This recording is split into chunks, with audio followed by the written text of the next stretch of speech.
לכם תהיה ברוכים. חזק וברוך. גרים רבותיי. We started yesterday talking about on Shabbat. We started talking about the issue of Kavanah and prayers, concentrating in your prayer. So I want to give you a little bit of the information that we talked about there because it was Shabbat and I wasn't able to say it over here, especially with the Facebook audience and the internet audience. So therefore, let's talk a little bit about this. The question is like this: people ask. Chazal say several things about tefillah, about prayers. You know, it says, "Ezehu avodah shebelev." What is the service of Hashem in the heart? How do you serve Hashem with your heart? So tefillah, with your prayers. So the prayers are the service of Hashem in the heart. What does that mean? That a person has, when he prays, he has to pray with his heart, with intention, with kavanah. Otherwise, the prayer doesn't really mean much, right? Also, there's another thing we just said in Talmud. It says that tefillah b'li kavanah zel kemo guf b'li neshama. Right, that's another thing. So when you pray your prayers and you have no kavanah, it's like a body without a neshama. So it's like a golem, you know, it's like you're a mannequin, you know, some kind of a, right? You know, some kind of a statue. It's not really worth much. You have no neshama in there, no soul. So same thing over here. The Chazal are stressing to you again the same thing. That a person, if he prays without his heart, without an intention, his prayer is not really much. Has no neshama, has no soul. You got no soul in your prayers, right? That's what they're trying to tell you. There's also another Gemara, which is in Masechet Brachot. It's Lamed Bet Amud Bet. So before we talk about the Gemara, let me just tell you a couple of things, right? That I want to tell you that prayer, kavanah in prayers, there's a definition of what that means. You know, what does it mean to have kavanah in your prayers? How do you define that? If you don't have kavanah, it's no good. So what is kavanah? Intention, right. But what does that mean? You know, intention you have to have with every mitzvot, right? With all mitzvot.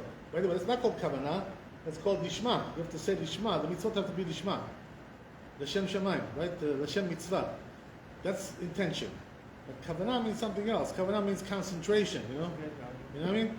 It's a little bit different. But also it's in the heart, the kavanah. So the question is, what is kavanah? How do we define that? What's the definition of kavanah? So it says in the Rambam like this, in the laws of tefillah, the Rambam says kavanah in tefillah means that a person, he takes away all the foreign thoughts in his mind, removes them from his mind. He's not thinking about the stock market, about 47th Street, about bitcoins, about this, all kinds of things, about Amazon. He's not thinking about these things. He's thinking about being in front of Hashem, in front of the King of Kings. This is his thoughts. He takes away all the foreign thoughts, and he imagines as if, the truth is it's not imagination, it's true. You know, that he's standing in front of me, in front of HaKadosh Baruch Hu, mamash. Really, that's what it is. He's standing in front of HaKadosh Baruch Hu. So if a person has that awareness during his tefillah, one thing is that he takes all the foreign thoughts away. Number two, he's thinking that he's really in front of Hashem. So when you think like that, this is what kavanah is according to the Rambam. The Shulchan Aruch also brings down the same thing, just like the Rambam, except that he adds one more element, that's Shulchan Aruch, the laws of tefillah. You know what he says in Shulchan Aruch? He says that shechaven beperush hamilim. You know what that means? That you should concentrate on what the words mean that you're saying. So this is an important thing. You know why? Because if a person doesn't really know Lashon HaKodesh, he doesn't know Hebrew, so can he really have kavanah in his prayers? There's no way, right? No such a thing like that. So if you don't know Lashon HaKodesh, you don't know what the prayers mean, you never learned the words of the prayers, what they really mean, so how are you going to have kavanah? It's impossible, right? So already, a person who doesn't know that, he's got a big minus, right? A big disadvantage, of course. Yeah, that's the thing, you know? So the first thing that a person should do, really, if he wants to have kavanah in his prayers, is to know what he's saying. You know, how do you do that, by the way? Get a siddur with a translation, transliteration, all kinds of things. God knows There's all kinds of now tools you can take. Go to the store, right? Go to the Judaica store. Or order it online, whatever, right? Whatever you want to do. It doesn't make any difference. Don't go to the store. Order it online. Go and check it out and order online. Get these books which are telling you what the prayers mean, what their mashmaot is, what the implications are of the prayers, and so forth and so on. At least just to know the basic definition of the words. That's already a big thing, I'm not talking now about the secrets, kavanot, according to Kabbalah, according to this. I'm not talking about that. You know that there's also people who pray according to the kavanot of the Kabbalah. The Kabbalah has certain kavanot, certain intentions, certain concentration that you have to do about the names of Hashem, all kinds of things like this. Should we do that today? Should we try to do like that? There are some people who try, but the truth is that better not to for most people. There's a tshuva in the Rabbi Alim, which is the book of the Ben Ish Chai, in Halakha, Rabbi Alim. So over there he writes an interesting story about himself, So what happened was that he was a young man, young Avrech in Baghdad, right, in Iraq. That's where he lived. What happened was that he wanted to now start learning the kavanot of the Kabbalah, in the prayers. He wanted to get into that. So what happened was that he wasn't really sure, if that's the proper thing to do. He was still young, like 25 years old. Young man, but he was very big in Torah already, He was already, knew he was Baki, he was a very expert in Torah. So because of that, he said, maybe now it's time for me to start getting into the kavanot, the intentions of the concentration of the Kabbalah and the prayers. So since he wasn't sure what to do, he sent a letter to Rabbi Eliyahu Mani, right, who was in Eretz Israel, and he sent him a letter. He said, Rabbi, you think that I should get into the Kabbalah, Kabbalistic kavanot of the prayers? Should I get into that? Should I start learning that? Should I start doing it?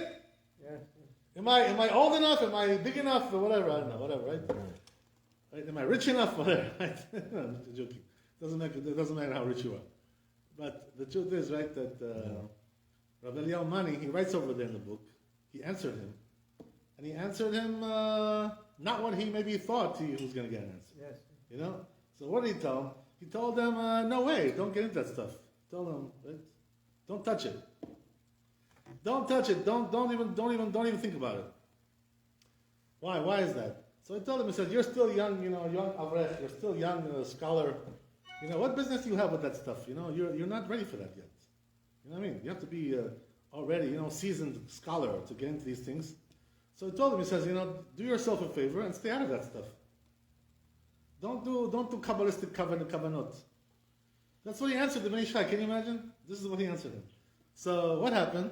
I guess the Ben Ish Chai didn't do it for a while. Later on, I'm sure, he was doing a lot of things, that later on in his life. But at that point in his lifetime, the rabbi told him not to touch it.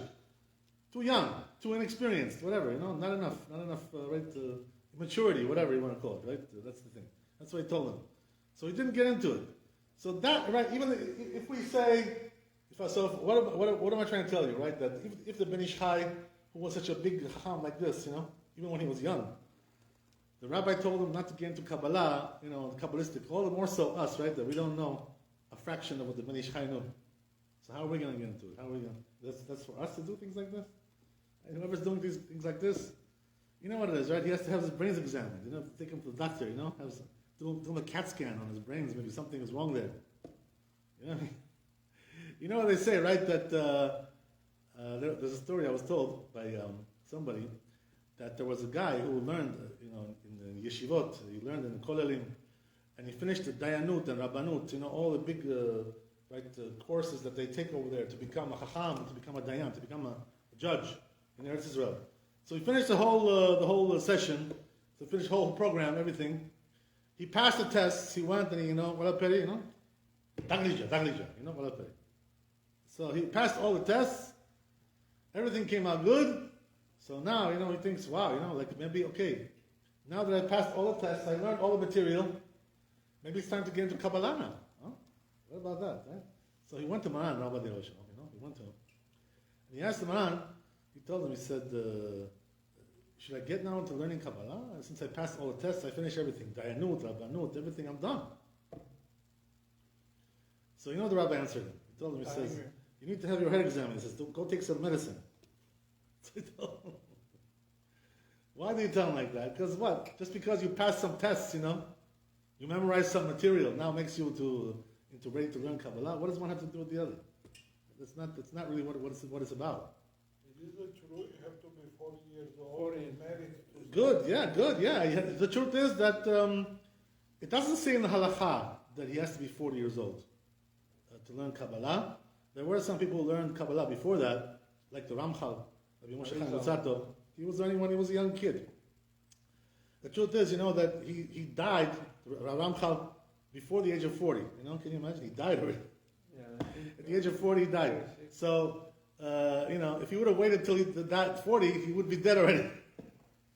Right? Same thing with the Arizal, They say he died before the age of 40. He lives 38. You understand? So, these people, they were the biggest Mekubalim, but they died very early, so they learned when they were young. So the truth is, there's no halacha like that regarding 40. But it's recommended, recommendation is like that, but there are some people who are brilliant who can surpass that, who can, go around that, circumvent that. That's not really the issue, right? Did he say halacha to be married? That's also that as well. You don't really have to be married to learn Kabbalah. It's not really true. So okay, well, how can I tell you? It's good. These things are good, very recommended. Not really obligation, really, to learn Kabbalah. But anyway, right, getting back to what we said. I don't want to talk about Kabbalah. It's not my topic over here, right? We're not talking about that. But getting back to what we said. So us, right, that we're regular people, normal people, all we need to know is the Perusha meaning, right? Just to know what the words mean. That's good enough, believe me. If you can just be mitkaven on that, you're already, doing some great things in your life. That's already a big thing. Don't worry about Kabbalah. Don't worry about these things. No, that's not for us. So the Rambam says like this. The Shulchan Aruch says Perush HaMilim. But you know what it is? Some people get confused with this, with the Shulchan Aruch.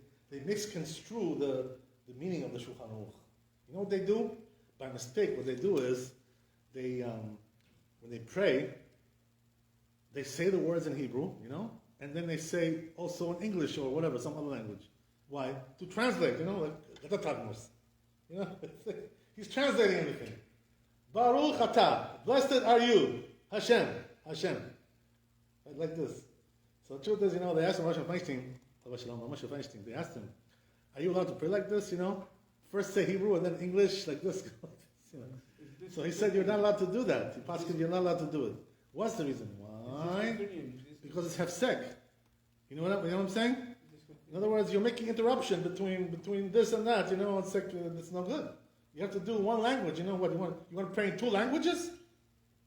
That's not good. You can't do that. So that for sure, right? It's not allowed to do. But there's also another thing people do. Some people, one of the bachurim over here that prays over here sometimes. He goes up to pray. He's a ben Torah. He learns in yeshiva. He also asked me this question. He said, I like to, think about what I'm saying. Like, in other words, I say some words, I pause, I think about it, and then I go on like this, So he doesn't actually say the English, but what he does is he thinks about it. And that's kavanah for him, You understand? So he asked me, is this a good thing to do? Are you allowed to do this? So I answered him, I said, I'll tell you honestly, the big chachamim that I spoke to, whether it's Rabbi Mutzafi, Shlita, or Rabbi Tzak Yosef, the Rishon LeZion, they both said several times, to us that this is not a good thing, that a person prays so slow like this, First says something, then thinks about it. Then says, then thinks about it. It's like, you're breaking up the prayer like this, Stop, think, like this all the time, So it's like a broken prayer in a sense. One rabbi even told me, one rabbi used to have when I was younger, he told me also another thing. He says, you're not allowed to do that. It's asur, he told me, to do like that. To pray and then think and stop, like this. So I told him, why is it asur? How do you know it's asur? Well, who told you? Where does it say that? So he told me, it says in Shulchan Aruch that you have to, when you're praying to Amiga especially, right? The Amiga, which means kavanah. You have to think like you're in front of the Melech Basar Badam, king, right? The king of the world, like some president, some king, You're asking him a favor for yourself. So he said, you see from there, that's not allowed to do that. Why? Because if you go in front of a real king, right, some president, what are you gonna do? start saying a few words and then stop and like this, pause, he's gonna think you're crazy, right? He's gonna think, debil. Stop, start, debil. That's not the way to talk. You know what I mean? So this is not the way you talk in front of a melech, like that. Start, stop. Not derech eretz. It's los diloba. It's what kind of thing is this? So therefore he told me the truth is it's against the Shulchan Aruch. He said, the truth is that what he said is very interesting, but I don't really think that it's really the halacha. But there's a point to be made there. There's a point.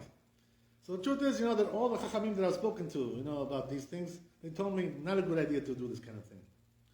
Also, there's another thing, which is that when you do this, everybody else is praying like Amiga, 5-6 minutes, and you're doing like 10-15 minutes, whatever, and it's like you're missing the Kedusha, you don't say the Kedusha, you don't answer the Kedusha, you're missing Chazat Hashatz, so you're not really praying with the minyan so good in the sense that, you're missing some things. You're not really getting the proper, the proper unison with the community together when you do like this. Everybody does like 5-6 minutes and you do more. Also, it's like, what happens is that sometimes people, already finished, they go, and this guy's still, Amida doesn't give, half hour Amida. And, so he can't even have a schedule because he's already, he's always like, being held back by that. So it's like, it kind of like, makes him like an outcast when he does that. The truth is, I heard the name of Rabbi Yaakov Kamenetsky, the famous rabbi he was in Monsey also.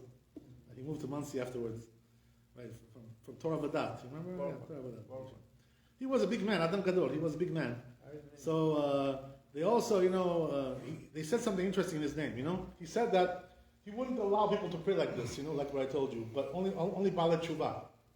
Tshuva is Dabundao, if somebody did make Tshuva, he would let him to do like that. You know why? Because for Baalei Tshuva, this is like normal. Like they want to slow down and concentrate on the words and think about it and makes them feel close to Hashem. That's what it is. So the truth is that, bottom line, right, after saying to you all these things, what I just told you, what's the halacha, right, bottom line? The bottom line is that a person better not to do this way, start, stop, like this, broken up, thinking, stopping, it's not really the proper way to pray like that. According to most of the Gdolim that we spoke to, as we said, but it's not really asur, right? We can't say it's asur, a person who does that, I can't tell him, listen, like chodo sakatep, like you're doing a transgression, He's not doing avera chas Hashem, if he prays like that. He's about tshuva, he wants to be close with Hashem, he wants to feel close with Hashem, and this is the best way that he can do it now, at his level. You know what I mean? That's the best that he can do. But when it comes to somebody, who's already more experienced, been around already, many years and praying a long, long time, whatever, he should already be past that, you know what I mean? Already get over it, get past it. So what does that mean? The best way to do it is like the Rambam says, the best way, which is what? If you really want to be concentrating on your prayer, you want to have kavanah, first of all, get all the foreign thoughts out of your head, number one. Number one. Number two, really believe that you're standing in front of HaKadosh Baruch Hu. Really believe that. Have that in mind. That should be your total concentration all the time. If you have those two things, what's going to happen is that also the words are going to come to you much easier to understand what you're saying. Especially if you know the language, right? As we said. If you don't know the language, you're never going to understand nothing like that. But anyway, right? The bottom line is that this is the best way to do it. It takes time. It may take a person, like many years to get to this level. He's going to pray like that and do everything, with kavanah, but eventually that's the if you're looking at the long distance, right, in the long run, this is what you want to get to. You want to get to this level. So what does that mean? You're not praying 10-15 minutes like the Baalei Tshuva, It's not necessary to do that. The reason I'll tell you that is because all the Gedolim that I saw, the Gedolim said, Maran, I was praying with Maran for 15 years in his house, in his synagogue. I saw him all the time. I was with him. We were with him all the time. Almost every day we were seeing him there. He never prayed the Amiga, like I must tell you, like more than 5 minutes, 6 minutes, Yom Chol. 10 minutes for him was never such a thing, right? That's number one. On Shabbat, since we only have 7 brachot on Shabbat, right? So he was doing like 3 minutes, finishing, 3-4 minutes. So Yom Chol was like 5-6 minutes, Shabbat 3-4 minutes. That's it. Gamanu. That's why all the Gedolim are. All the Gedolim, they pray like this. You know, they're very normal. They're very down to earth people. Gedolim, all the big Chachamim. They're not doing fantasy land. You know, all kinds of fantasy things. They're not living in a fantasy. They're living in reality. You know what I mean? They pray like, you know, like a mensch, you know, like very, very, very straightforward. No deviations. You know what I mean? This is the way to do it. This is the best way. But it may take a person time, you know, to get to this level. It's not so easy. There's also another Gemara, you know, which is funny. It says in Masechet Brachot, right? We started in the beginning, you know, quoting some Gemarot, and I veered off from there, but I want to get back to the Gemarot a little bit. Right? What does it say about Kriyat Shema, right? That he has to have kavanah at least, if he wants to be Yotzei Yedei Chova, Kriyat Shema, he has to have kavanah at least on the first pasuk. Shema Yisrael, Adonai Eloheinu, Adonai Echad. If he doesn't have kavanah on those words, Lo Yotzei Yedei Chova, he doesn't fulfill his obligation. That's what it says, right? So, the Gemara says over there something interesting, right? What about if a person says like this, right? Shema, Shema, Yisrael, Yisrael, like everything twice, you know, like we said, you know, like he's doing twice. So, this is asur to do like that, right? If a person, you see somebody doing like that, tell him to stop it, don't do that. Why? Because it sounds like he's praying to two gods, you know, like he's got one God on this side, the north side, one God on the south side, and the other. What is it? Shema, Shema, Yisrael, Yisrael. What's going on? Why are you doing twice everything? You know what I mean? That's not a good thing to do. That's number one. But it says in the Gemara like this. That's a good question, the Gemara. The Gemara says, but what about a person who doesn't have kavanah, you know? That's why he's doing it. In other words, he said Shema, Shema, and he said, what? What did I just say? He doesn't even know what he's talking about. You know, he can't even concentrate one word. One pasuk, he can't concentrate. You understand? He's so diverted in his mind, he can't even concentrate on one pasuk. So in a case like that, you know, that's the reason why he says twice, Shema, Shema, because the first time he didn't have kavanah. Yisrael, Yisrael. He's not doing it because he's talking to two gods. He's doing it because he has no kavanah.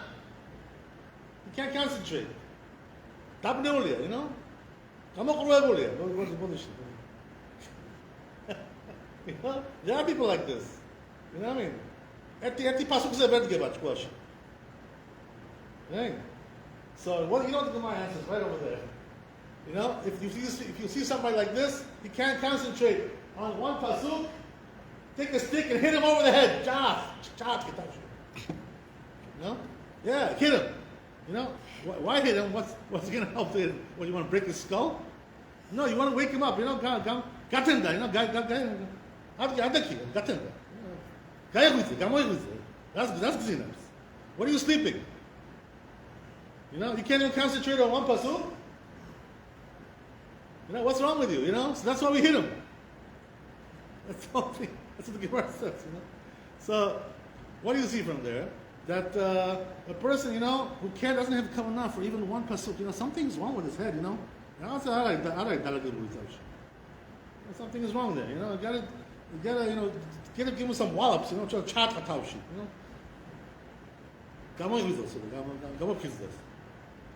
That's what it is, you know. So you see, so the point is like this, you know. Kavanah requires a certain level of, you know, like alertness, you know, attentivity, you know, to be attent. You have to be awake. You have to be awake. Wake up. You know, yeah, exactly, you know. So very important, you know, to be on that level at least of kavanah. You can have just for one pasuk at least. So what about the Amiga, right? The Amiga requires also kavanah, but there's a little bit different, right? In the Amiga also we say that if he didn't have kavanah for the first bracha, Magen Abraham, he has to go back and pray again. That's what the Talmud says, Masechet Brachot. It also says that Shulchan Aruch. But today we don't do like that. You know why? Because if a person doesn't have kavanah on the first bracha, if you tell him to go back and do it again, next time also he won't have kavanah. In other words, the kavanah is so bad today that even we can't be mitkaven for one bracha, most of us. So going back and doing it again is not going to help anybody. What's it going to help you? Same mistake again, right? So therefore the halakha is now, it says in the Ramah, it says in the Maran Rabbi, they write that if you don't have kavanah in the first pasuk, don't go back. Don't waste your time. Not going to help you. This is the thing, So the Gemara that I want to tell you in the beginning is like this, right? It says in Brachot, Lamed Bet Amud Bet. It says over there, מאז שנחרב בית המקדש, נפסקה חומה של ברזל בינינו ובין הרבינו של השמיים שבשמיים. You know what that means? When the Beit HaMikdash was destroyed, Kadosh Baruch Hu put like a wall of iron. Like a wall of iron, He put between us and Hashem. So what does that mean? When you pray, it's hard to get the prayer to go up. There's a wall. What causes this? What caused it? The galut. Because of our sins. Because of the galut. When the Beit HaMikdash was standing, a person could go and say the prayer, one little prayer, and Hashem would listen to him right away, because everything was open. All the gates of Shemayim were open. But now that we're in galut, everything is shut down. Very hard to concentrate. And this is the reason why a person can't concentrate anymore, even on one pasuk shemiyah, even on one bracha. You know why? Because there's a wall up there. You cannot get through. I've got this. This is the problem. You understand? So, wait, what do you say? What? The sky is open to we have to 40 days. Yeah, of course. So here's the thing, right? That this is the reason why we have a hard time, because we're in galut. It's hard for us to get the prayer to go through. So therefore, as we said, right, the best way to do it is like the Rambam says, get all the foreign thoughts out of your mind, and then think about that you're in front of the King of Kings. If you're Kadosh Baruch Hu, you're standing right in front of him. If you think about that, you're good. What about if a person can't do that? Most of us can't even do that today, right? We can't. So then, what do? How do we get our prayers to be accepted? What's the secret, right? How do we do it? For the normal people, right, who cannot pray like that, with such a Kabbalah like this, what do you do? What's the solution? So there's a pasuk, right? Oh. No, not that one. Right? El Kabir, lo yimas. Right. What does that mean, this pasuk? Chazal say what that means is that Kadosh Baruch Hu never rejects the prayers of the community. Minyan. This is why it's so important to have minyan. We're always thinking, why do you need a minyan for? What, if 9 people are there, it's no good? 9 is no good? Only 10 is good? Why not 9? Why 10? So you know why? Because when there's 10, it's called minyan, it's called community, it's called kahal. So what happens is that Kadosh Baruch Hu doesn't reject the prayers of the kahal. Even though they didn't say kavanah, they didn't have good kavanah, they were sleeping, They went from, when they started the tefillah, they started in Ringo Park. When they ended, they were in Tel Aviv already, different place. They took a flight, to Tel Aviv. Doesn't make any difference. When you're with a minyan, your prayers are accepted anyway. You understand now how important it is to go to minyan? Oh, so if you go to minyan, no matter what, whether you have kavanah, you don't have kavanah, you're good. Your prayers are heard by Kadosh Baruch Hu, accepted. That's why it says the Gemara that if a person prays alone in his house, sakshi tulot tulops, armudis minyanshi, so he has to pray with incredible, kavanah. He has to, what it says, right? He has to put his heart into his hands. You know what that means? You have to pray with all your heart, with all your intention, with all your kavanah, in order to get your prayer accepted in your home. It's very hard to do that. Can you imagine from beginning to end? Adonai sifatai tiftach, ufi al-tilatecha, oseh shalom yiramav, u'brach hamev v'aseh shalom yiramav. All throughout, you have to have your heart in your hands, like in your palms, like this, holding it, going with all your heart. Very hard to do that. And this is the reason why when a person comes to minyan, all your problems are solved. Right? What can be better than that? You know what I mean? What minyan? Not always in the morning or in the evening. Doesn't make any difference. Right? Every tefillah should be minyan. That's why the Maran says in Shulchan Aruch, "Yishtadel Adam tamid lelechet להתפלל בציבור." Right? He has to pray with the minyan. Why is that? Because no matter what happens, the prayer is accepted. Even if, listen to this now, right? All of them over there are Rasha'im. Every one of them is Rasha, lo aleinu. Can you imagine? Still the prayer is accepted. As long as they're keeping Shabbat, right? If they're not keeping Shabbat, it's not called minyan. These people, they're driving the car on Shabbat. You know, that's not called minyan. Breaking Shabbat in public. Smoking cigarettes. That's not minyan. Minyan is only with people who are shomer Shabbat. If you go to a minyan with people who are shomer Shabbat, your prayer is accepted. ברוך ה' לעולם, אמן אמן. אביך ענה לי אמן שומר, אז קדוש ברוך הוא זכות ישראל, לפיך הכי בא להם תום לצור שבונה חפש, למען צדקו יגדיל תורה וידיר. אמן, אמן. אמן.